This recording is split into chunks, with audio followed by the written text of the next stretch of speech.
నమస్తే అండి. అందరూ ఎట్లున్నారు? బాగున్నారా? నేనైతే బాగున్నానండి. మీరందరూ కూడా బాగుండాలని మనస్ఫూర్తిగా కోరుకుంటున్నాను. టుడే వచ్చేసి ఈవినింగ్ వ్లాగ్. అన్ని పనులు కూడా అయిపోయినాయి. ఈ వీడియో వచ్చేసి నేను మా బుడ్డోడి బర్త్డే రోజు అయితే షూట్ చేసిన. అసలు మొదటిసారి ఇంట్లో అందరం ఒకరి తర్వాత ఒకరు పేషెంట్లు అవ్వటం. అంతేకాదు ఏమైనా అయ్యిందంటే 1 డేకో 2 డేస్కో కనీసం 3 డేస్కో తగ్గిపోయేది. కానీ ఈసారి మాత్రం అసలు మమ్మల్ని వదలట్లేవు. మా బుడ్డోడి బర్త్డేకి అయితే వాని చేతికి బెల్ట్ అట్లనే ఉంది. అంటే ఇంజక్షన్ది ఇంకా తీయనే లేదు. పిల్లలకి హెల్త్ బాగాలేదు, నా వల్ల అవ్వట్లేదు అనుకొని అమ్మనైతే పిలిపించుకున్నాను కదా. ఇక్కడికి వచ్చిన తర్వాత అమ్మ కూడా బాగా సిక్ అయిపోయింది. ఇంకా చిన్నోడి బర్త్డే రోజు అయితే ఫుల్ ఫీవర్ అనమాట. అమ్మకి చలి జ్వరం వచ్చింది. పిల్లలకి నాకు బాగా దగ్గుంది, అందుకని ఇంకా బర్త్డే ఏం వద్దు అన్నాడు. చిన్న కేక్ తెప్పించి మన వరకన్నా చేసుకుందామని చెప్పిన. వేరే వాళ్ళు కల్వకుర్తికి వెళ్తే అక్కడ నుంచి అయితే చిన్న కేక్ తెప్పించిండు. ప్రతిసారి పెద్దోడి బర్త్డే అయినా సరే చిన్నోడి బర్త్డే అయినా సరే ఇద్దరు పిల్లలకి కూడా బట్టలు తీసుకొస్తుంటేమి. కానీ ఈసారి చిన్నోనికి కూడా తేలేకపోయినాం. బాగా వర్షాలు ఉండటం వల్ల బయటకు వెళ్ళటం కూడా బాగా ఇబ్బంది అయిపోయింది. ఎప్పుడైనా సరే నేను జలుబుతోనే ఇబ్బంది పడేదాన్ని, కానీ ఫస్ట్ టైం దగ్గుతో ఇబ్బంది పడుతున్నా. దగ్గి డొక్కల బొక్కలు ముక్కలు అయిపోయేటట్టున్నాయి. ఖచ్చితంగా హాస్పిటల్కి వెళ్ళాలి, లేకుంటే భరించటం నా వల్ల కాదు. నార్మల్ టైంలో దగ్గులేస్తేనే తట్టుకోవటం కష్టము, అలాంటిది ఇలాంటి టైంలో దగ్గంటే ఇంకా ఎంత కష్టం కదా. ఒక సైడ్ అయితే బియ్యం పెట్టేసి ఇంకొక సైడ్ అయితే కర్రీ కోసం టమాటా చట్నీ అయితే చేస్తున్నా. ఇంకా ఈరోజు స్పెషల్ లాంటివి కూడా ఏం చేసుకోలేదు. జ్వరాలు అట్లా ఉంటే నాన్ వెజ్ తినొద్దు అంటారు కదా. ఇంట్లో అందరూ పేషెంట్సే, ఇంకా ఎందుకు అబ్బా అన్నట్టు ఏం స్పెషల్స్ ఏం వండలేదు. ప్రస్తుతం మనది బిజీ లైఫ్, షెడ్యూల్ టైట్గా ఉన్నా సరే కుటుంబంతో గడిపే కొన్ని క్షణాలు మాత్రం జీవితాంతం గుర్తుండిపోతాయి. అలాంటివే ఈ చిన్న చిన్న ఆనందాలు, ఈ సెలబ్రేషన్స్ ఫ్యూచర్ లో కూడా మనకు గుర్తుండిపోతుంది. చిన్నోని సెకండ్ బర్త్డే రోజు ఇలా ఉండే పరిస్థితి అయినా కూడా మేము ఇట్లా సెలబ్రేట్ చేసుకున్నాం అన్నట్టు. మనం పనిలో పడి పిల్లలతోన సరిగ్గా టైం స్పెండ్ చేయటమే కుదరటం లేదు. మనం ఇచ్చే ప్రేమ, మనం కేటాయించే టైమే వాళ్ళకి పెద్ద గిఫ్ట్. ఈ ప్రపంచంలో మనకు తోడుండేది, మనకు తోడుగా నిలిచేది మన ఫ్యామిలీ ఒక్కటే. డబ్బు కానివ్వండి, పేరు, స్థానం ఇవన్నీ వచ్చిపోతుంటాయి, కానీ కుటుంబం ఇచ్చే ప్రేమ, ఆప్యాయత మాత్రం ఎప్పటికీ మనతోనే ఉంటది జీవితాంతం. అందుకే ఎంత బిజీగా ఉన్నా సరే కుటుంబానికి టైం ఇవ్వాలి. పిల్లలనైనా సరే, వైఫ్ అండ్ హస్బెండ్ అయినా సరే ఒకరినొకరు అర్థం చేసుకోవటం చాలా ముఖ్యం. అప్పుడే కదా వాళ్ళ ఇష్టాలు, కష్టాలు, నష్టాలు అన్నీ మనకు తెలుస్తాయి. ఇక్కడైతే మేము బ్యాక్గ్రౌండ్ డెకరేషన్ చేయడానికి ఎలాంటివి కొనుక్కురాలేదు. అందుకోసమని ఏదో చిన్న మా ప్రయత్నం మేము చేస్తున్నాం. కలర్ పేపర్స్ అయితే కొన్ని నాతో ఉండే, కొన్ని తెప్పించుకున్నా. ప్రతి సంవత్సరం ఏమవుతుందంటే ఈ డెకరేషన్ ఐటమ్స్ కొనటము, బర్త్డే నెక్స్ట్ డేనే పిల్లలు దాన్ని చింపేయటము, డబ్బులన్నీ వేస్ట్. అయినా కొనుక్కొచ్చిన దానికంటే మనం ఎఫర్ట్స్ పెట్టి మంచిగా రెడీ చేసుకున్నాం అనుకోండి, చాలా సాటిస్ఫైగా ఉంటది కదా. మా పెద్దోడైతే ఒకటే గులుగుతుండు పక్క నుండి, నా బర్త్డేకి ఎందుకు ఇట్లా రాయలేదు మీరు అని. గుండుగాని బర్త్డే ఎట్లా చేస్తుర్రో నాకు అట్లనే కావాలి, నాకు అట్లనే చేయుర్రి అని అడుగుతున్నాడు. మార్నింగ్ నుంచి కోళ్ళపారం దగ్గర ఏదో ఒక పని ఉండనే ఉంటది కదా. మా ఆయన కూడా అలసిపోయి ఉంటాడు. పిల్లలతోన సిక్ అయ్యారు కదా పిల్లలు, వాళ్ళని చూసుకుంటా నేను అలసిపోయినా. అయినా సరే ఇలాంటి చిన్ని చిన్ని సెలబ్రేషన్స్ ని వదులుకోవద్దని ఓపిక తెచ్చుకొని ఇద్దరం కూడా చేస్తున్నాం. మా ఆయనకి ఎంత ఓపిక లేకపోయినా సరే పిల్లల కోసం ఏదైనా చేద్దామంటే ఇంకా ఓపిక తెచ్చుకొని అయినా సరే చేస్తాడు.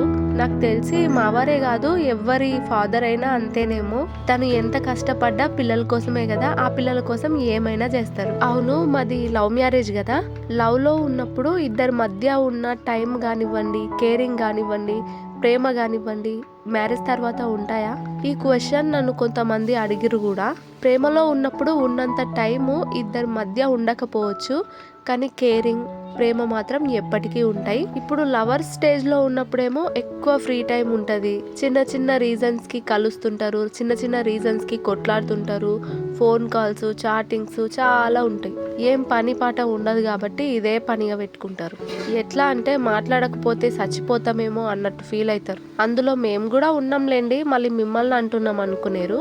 అప్పుడు మనకు ఏం రెస్పాన్సిబిలిటీస్ ఉండవు కాబట్టి మోస్ట్లీగా ఏమనుకుంటామంటే నువ్వు నేను అంతే, ఇంకా మనకేం వద్దు. కానీ మామూలుగా వేరే వాళ్ళని చూస్తుంటే వాళ్ళందరికంటే మా ఆయన నాకు డిఫరెంట్గా కనిపిస్తాడు. మా వారు ఎట్లుంటుండే అంటే నార్మల్గా లవ్లో ఉన్నప్పుడు గిఫ్ట్లు ఇచ్చుకోవటం కానీ అలాంటివి ఉంటాయంట కదా, మా ఇద్దరి మధ్య అవైతే లేవు. నిజంగా మేము లవ్లో ఉన్నప్పుడు మా ఆయన కనీసం నాకు ఒక్క గిఫ్ట్ కూడా ఇవ్వలే, కనీసం చాక్లెట్ కూడా కొనియలే.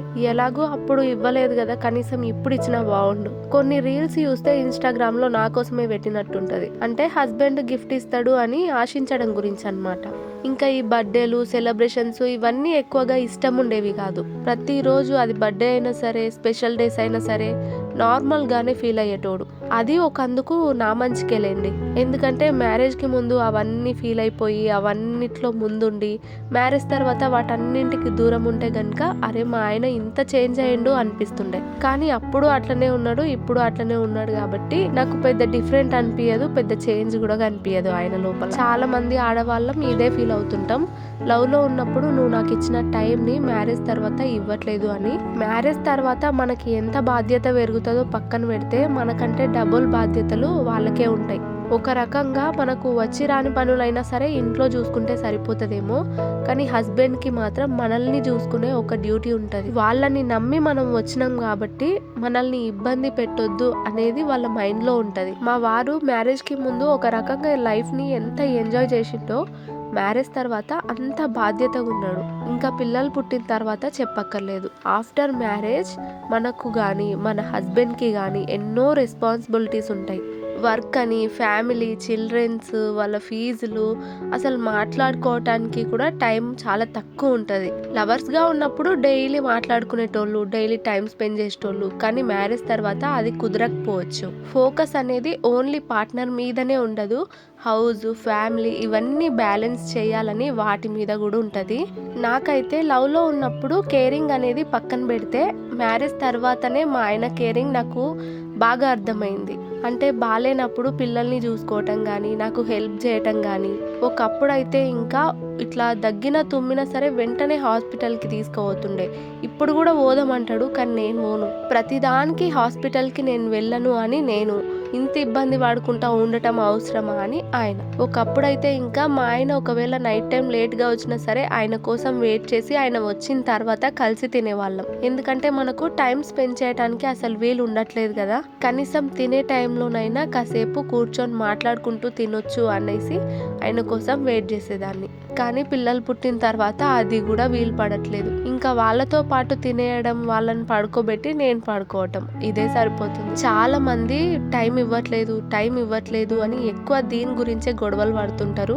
ఒకప్పుడు నేను కూడా అంతే. కానీ నాకు తెలిసి వచ్చిన తర్వాత అర్థమైంది ఏంటి అంటే టైం ఇస్తున్నాడు కానీ అది మనకు అర్థమైతలేదు. ఆ టైం అనేది మన మీద పెట్టట్లేదు కానీ మనల్ని ఎలా చూసుకోవాలి అని కష్టపడే దాని మీద పెడుతున్నారని. నేను కూడా ఒకప్పుడు గొడవ పడిన దాన్ని, ఎప్పుడు బయటనే ఉంటావు, ఎప్పుడు బయటనే తిరుగుతావు, ఇంట్లో నేను ఒక దాన్ని ఉన్నా, మాతో కాసేపైనా టైం స్పెండ్ చేయొచ్చు కదా. ఒక్కటి ఆలోచించాలి, అన్ని పనులు బంద్ చేసుకొని ఇంట్లో మాట్లాడుకుంటా కూర్చున్నాం అనుకోండి, మన కుటుంబం గడుస్తుందా? వాళ్ళకి ఇవ్వటానికి టైం ఉంది అయినా కూడా టైం ఇస్తలేరు అంటే మనం అడగటంలో తప్పు లేదు. కానీ వాళ్ళు బిజీగా ఉండి అలాంటి టైంలో కూడా టైం ఇవ్వట్లేదు అని మనం విసిగించటం కరెక్ట్ కాదు. ఒక్కోసారి నిజానికి అయిన పనులన్నీ చేసేసుకొని ఇంటి దగ్గర వచ్చి కూర్చున్నా సరే ఆయనతో మాట్లాడటానికి నాకు టైం ఉండదు. ఇంట్లో పనులో, పిల్లలతో పనులో ఏదో ఒకటి ఉంటుంది అనమాట. మొత్తానికి నేను చెప్పాలనుకున్నది ఏంటంటే మన పార్ట్నర్ని మనం అర్థం చేసుకోవాలి. ఇద్దరి మధ్య ఖచ్చితంగా అండర్స్టాండింగ్ అనేది ఉండాలి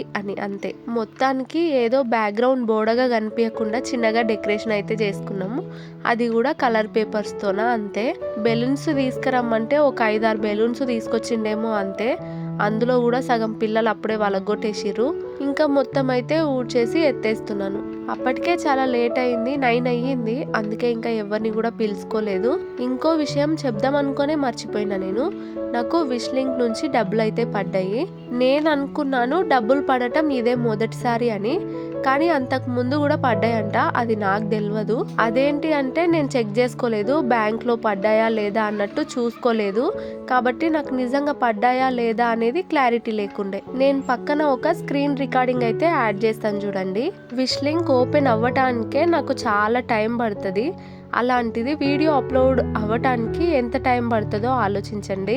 ఒక్కోసారి అయితే కనీసం వాట్సాప్లో పెట్టిన మెసేజ్లు కూడా పోవన్నమాట తొందరగా. ఫోన్ లేపి పైనకి పట్టుకుంటే అప్పుడు పోతాయి. అంత స్లోగా ఉంది ఇక్కడ నెట్వర్క్. విష్లింక్ నుంచి అందరు డబ్బులు పడతాయంటే ఏమో అనుకున్నాను, కానీ పడ్డ తర్వాతే నాకు అర్థమైంది నిజమేనని. ఇక్కడ ఆర్డర్డ్ కమిషన్ టుడే అని పడ్డది కదా, అంటే నేను ఈ మధ్య పోస్ట్లు ఏం పెడతలేదు కదా విష్లింక్ గురించి, అందుకోసం ఎవ్వరు ఏమి కొనలేదు కాబట్టి కమిషన్ అనేది 0లో ఉంది. ఇక్కడ లింక్ క్లిక్స్ అని ఉంది కదా, అక్కడైతే 18 పడ్డది. అంటే నేను ఎప్పుడో పెట్టిన పోస్టులు కూడా ఒక 18 మంది ఓపెన్ అయితే చేసి చూసిర్రు, కాకపోతే కొనలేదన్నమాట. చాలా మంది చూస్తారు, చాలా మంది డిఎం చేస్తారు, కానీ అందరూ కొనాలని లేదు కదా. ఇంకా ఇక్కడ పైన పే అవుట్స్ అని ఉంది కదా, అందులోకి అయితే వెళ్దాం. ముందైతే మా హిమాంశుని కేక్ కట్ చేపిద్దాం.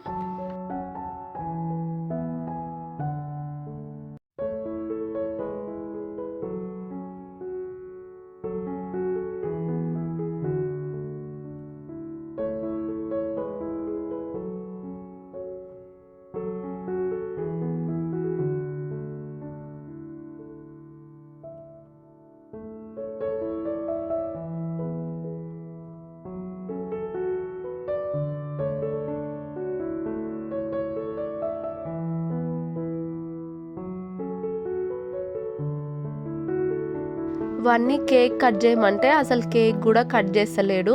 కేక్ అంటే పాపం వాడికి కూడా నాలాగా బాగా పిచ్చి, కానీ ఏం చేస్తాం, తినే పరిస్థితుల్లో లేము.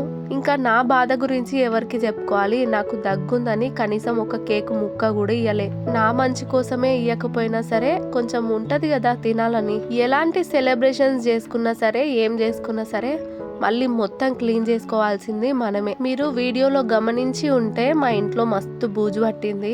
ఇప్పుడు పెద్దరామాస వస్తుంది కదా, ఆ లోపు క్లీనింగ్ చేసుకోవాలి. మా అత్తయ్య మావయ్యకి తాతకి అమ్మమ్మకి అయితే పెట్టుకుంటాం కదా, ఇంకా ఇంటినైతే శుభ్రం చేసుకోవాలి. ఏదో పెద్దగా కాకపోయినా మామూలుగా ఇలా అయితే మేము బర్త్డే జరుపుకున్నాం. మిడిల్ క్లాస్ ఫ్యామిలీ అయినప్పటికీ చిన్న చిన్న ఆనందాలు మిస్ అవ్వకూడదు కదా. టమాటా చట్నీ అయితే సగం సగమే చేసిన, అందుకని ఇంకా మళ్ళీ స్టవ్ మీద అయితే పెట్టేసిన. పాపం అమ్మ ఫుల్ ఫీవర్ గా ఉంది కదా, ఇంకా బర్త్డేకి కూడా లేవలేదన్నమాట. అమ్మకి కూడా ఫుల్ దగ్గుంది, అందుకే ఇంకా అమ్మ కూడా కేక్ తినలేదు. చలి జ్వరం అన్నాను కదా, ఇంకా టానిక్ అలాగే టాబ్లెట్స్ అయితే వేసుకొని పడుకున్నది. అమ్మకి కూల్ వెదర్ అంటే అస్సలు పడదు. ఇక్కడికి వచ్చిందో లేదో ఇంకా బాగా వర్షాలు స్టార్ట్ అయిపోయినాయి. మాకు మేము జరుపుకున్న సెలబ్రేషన్స్ చిన్నదే కావచ్చు, కానీ మాకు ఎప్పటికీ గుర్తుండిపోతుంది. ఇంకా యూట్యూబ్లో పెడుతున్నాను కాబట్టి ఒకవేళ మేము ముసలోళ్ళమైనా సరే మా పిల్లలు పెద్దగా అయిన తర్వాత చూసుకుంటారు అనుకుంటున్నా. మా అమ్మ వాళ్ళు ఒకప్పుడు నాకు ఇట్లా జరిపిర్రా అని వాళ్ళకి గుర్తుండిపోతుంది కదా. టమాటా చట్నీ చేసేసరికి ఇంకా 9 అయింది, తినేసరికి ఇంకా 10 అయ్యింది. కొన్నిసార్లు ఎంత ఓపిక లేకపోయినా సరే అన్ని పనులు చేసుకోక తప్పదు. ఇంకా ఇంతకు ముందు విష్లింక్ గురించి సగం సగమే చెప్పిన కదా, అసలు నాకెన్ని డబ్బులు పడ్డాయి అనేది చూపిస్తాను. ఇక్కడ మనకు 1045 రూపాయలు అయితే చూపిస్తుంది కదా, అది వచ్చేసి పెండింగ్ కమిషన్ అన్నమాట. ఇంకా కన్ఫర్మ్ కాలేదు. అది ఒకే నెలలో వచ్చి ఉంటే గనక మొత్తం ఒకేసారి పడుతుంది. ఒకవేళ 2 నెలల్లో వచ్చింటే గనక సగం సగం 2 నెలలకు పడుతుంది. నాకు మొన్న సెప్టెంబర్ లో అయితే 1126 రూపాయలు అయితే పడ్డాయి. ఇది కూడా ఏంటంటే నేను ఫస్టే ఫోన్ పేలో చూసి పెట్టుకున్నా ఎన్ని డబ్బులు ఉన్నాయి అనేది. ఇవి పడతాయా లేదా చూద్దాం అనేసి ముందే అందులో చూసి పెట్టుకున్నాను. సెప్టెంబర్ 9th or 10th నాకు మనీ అయితే పడ్డాయి. అంతకు ముందు కూడా నాకు డబ్బులు పడ్డాయంట, కానీ నాకు తెలియదు. ఫస్ట్ 328 రూపీస్ అయితే పడ్డాయంట. అయితే అప్పుడు నేను చెక్ చేసుకోలేదు, నాకు పడ్డట్టు తెలియదు. అందుకే డబ్బులు పడట్లేదు అని విష్లింక్ ని కొన్ని రోజులు వదిలేసిన. ఆ తర్వాత 66 రూపీస్ పడ్డాయంట, అప్పుడు కూడా నాకు తెలియదు. ఆ తర్వాత 1 రూపీ పడ్డదంట. 1 రూపీ పడ్డప్పుడు మాత్రం నాకు మెసేజ్ వచ్చింది. ఆ తర్వాత 56 రూపీస్ పడ్డాయంట, అది కూడా నాకు తెలియదు. ఇంకోటి ఏంటంటే విష్లింక్ నుంచి మనకి డబ్బులు ఎట్లా వస్తాయి, మనం ఏదైనా కొని రివ్యూ ఇచ్చి రిటర్న్ పెట్టుకోవచ్చు అంటారు కదా, నేను అలా ట్రై చేయలేదు. ఫస్ట్ నేను ఇంతకు ముందు ఇంట్లోకి కొన్న వస్తువులు గానీ, నా కోసం కొనుక్కున్న వస్తువులు గానీ ఉంటాయి కదా, వాటినే చూపించి వీడియోస్ చేసి లింక్స్ అయితే ఇచ్చానన్నమాట. వాటి నుంచి వచ్చిన మనీయే ఇది. నేను రిటర్న్ పెట్టినవి ఏవి లేవు ఇందులో. మొత్తానికి నాకైతే డబ్బులు పడ్డాయి. కావాలనుకుంటే మీరు కూడా ఇంట్లో ఉండే వీటి నుంచి మనీ ఎర్న్ చేయొచ్చు. దీంట్లో అయితే మనం కష్టపడాల్సిన అవసరమే లేదు. ఇంకా డబ్బులు పడతాయో పడవో అన్న డౌట్ కూడా అవసరం లేదు, ఖచ్చితంగా పడతాయి. ఇదే ప్రూఫ్ చూడండి. ఇంకా మీకు డీటెయిల్ గా కావాలంటే నాకు కామెంట్ చేయండి, నెక్స్ట్ వ్లాగ్స్ లో చెప్తాను. చాలా మంది వర్క్ ఫ్రమ్ హోమ్ అనుకున్నారు, కానీ కాదు, విష్లింక్ నుంచి పడ్డాయి. ఓకే అండి, వీడియో కనుక నచ్చితే తప్పకుండా ఒక లైక్ ఇస్తారు కదా. మా చిన్నోడికి చాలా మంది విజిట్ చెప్పిరు. అందరికీ కూడా థ్యాంక్ యూ వెరీ మచ్ అండి. మరొక వీడియోతో అయితే మళ్ళీ కలుస్తాను. ధన్యవాదాలు.